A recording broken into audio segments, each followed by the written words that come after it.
many of you may be wanting to help with relief efforts. But beware, crooks are also trying to cash in at this time. The bad guys will often use legitimate charity names to take advantage of your good heart. So joining us with more on how to prevent this, we have cybersecurity expert Will Glazer.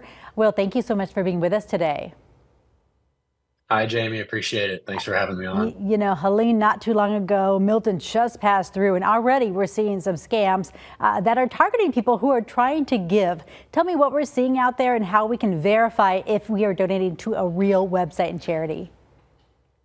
I know it's such a shame these cyber criminals are so opportunistic, and so staying safe, staying one step ahead of them. Really, a theme you can think of is to stay safe.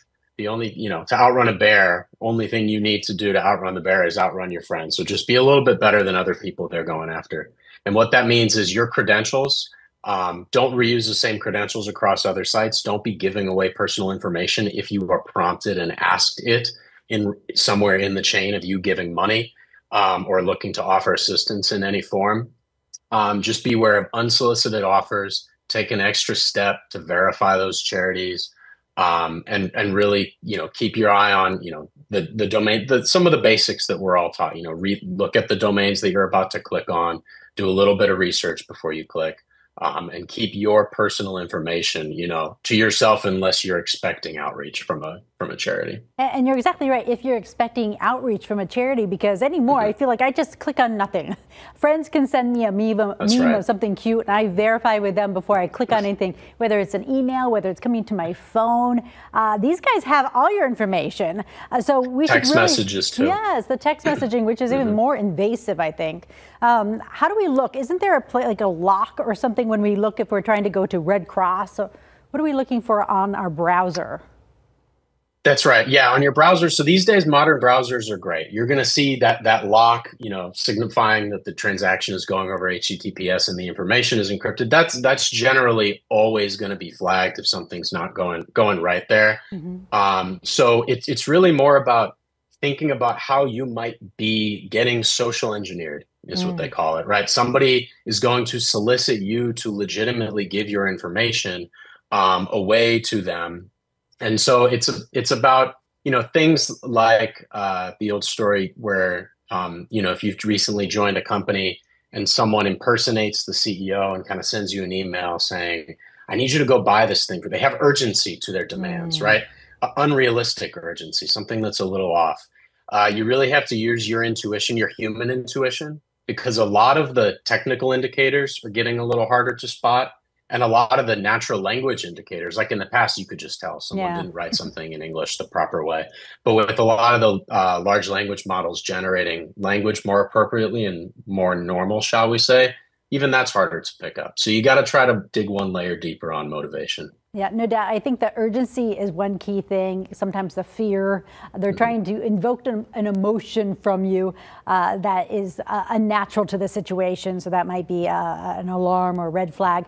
We invited you, first of all, to talk about the holiday scams that are out there. And then the hurricane came, so we wanted you to talk about the hurricane as well. Folks are going to start holiday shopping pretty darn soon. What do we need to be looking out for so that we can shop online safely? That's right. And many times they already have started. The holidays start early for us at Sequence. We work on, blocking. We protect a lot of businesses from bot attacks over their APIs. And so now's the time when the bad guys are seeding the field for, taking over accounts and stealing money during the holiday season. And so, consumers are already getting going with those sales. So that analogy I made just a few minutes ago of to stay safe and outrun a bear, just outrun your friend. Do not reuse the same passwords across different retail sites. That's a classic vector for account takeover during these holiday seasons is credential stuffing. That's where bots take data breaches from one site and use it against another. And so if you reuse the same password, they'll try to log in as you because data was stolen on another site. So don't do that. Use password managers if you can. Or, even sometimes the book that you keep at home that's not on the internet, that's better than reusing the same password. So that's a big one. And another thing, as people are going through the purchasing journey, one thing that oftentimes gets overlooked is once you've placed an order, You're not done. Once you've gone through the purchase and you might think, all right, I'm safe. I passed the point where I gave my payment info and I know the product's coming now and it's on its way to my door. You're still not done. You still need to be a little vigilant. Attackers will sometimes try to scrape services where order information might be present. And what that means is they can understand what packages are going where and if you're expecting an order. And again, that means you might be expecting something. So a text from someone purporting to be Amazon would not seem so abnormal at that moment because you know a package is coming. And then it's when you're clicking on those links within those text messages that you're sort of at risk. So don't let your guard down after you've placed an order. Again, verify those links that come on your phone from a text message, especially for order tracking and order delivery details. That's a new vector where attackers are really trying to go these days. And click on next to nothing to unrun that bear, right, Will? Better safe than sorry. That's right. No Outrun doubt. that bear, outrun your slow friend.